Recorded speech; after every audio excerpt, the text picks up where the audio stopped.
Bonjour, je suis Frédérique Gimond et j'ai la chance d'être la responsable des sites des salles indières pour la métropole Toulon-Provence-Méditerranée. Donc, je m'appelle Paul Simon, je suis un ancien salinier, je suis rentré en 1984 à la compagnie Salins du Midi. Je travaillais jusqu'en 1995, date à laquelle les salins ont fermé. J'ai été licencié et j'ai été rappelé par le Conservatoire du Littoral en 2001 pour la reprise du site. Et donc je m'occupe essentiellement de la gestion hydraulique du site des Pesquiers et un peu des vieux salins.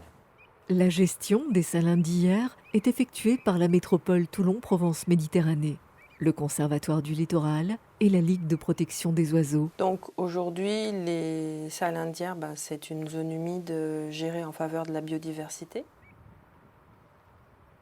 Donc j'ouvre le matin et selon où je vais envoyer de l'eau, j'en ai pour 2 jours, 3 jours. Si la mer est plus haute, ça peut durer juste une journée. Donc tout dépend un peu des conditions météorologiques que j'ai sur le moment. TPM souhaite optimiser le patrimoine écologique et favoriser un accueil raisonné du public. Les gens pensent que justement l'eau ne circule pas dans les salins, mais je peux vous dire que si elle ne circulait pas, on s'en rendrait vite compte, c'est-à-dire qu'elle s'assécherait, il y aurait énormément d'algues, enfin ce ne serait vraiment pas le même paysage qu'aujourd'hui. Donc l'eau, la principale mesure en faveur de la biodiversité si spécifique aux zones humides, qui par essence est protégée puisque 2/3 des zones humides ont disparu au cours des 2 derniers siècles. Donc c'est vraiment une gestion hydraulique qui favorise la chaîne alimentaire aquatique.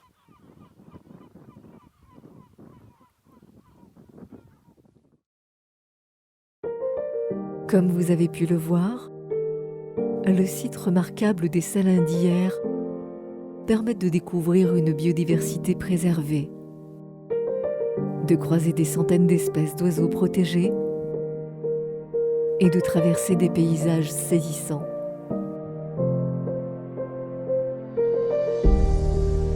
Autrefois lieu de la culture du sel, les salins questionnent le visiteur sur la fragilité de la nature et sur l'impérieuse nécessité de la protéger.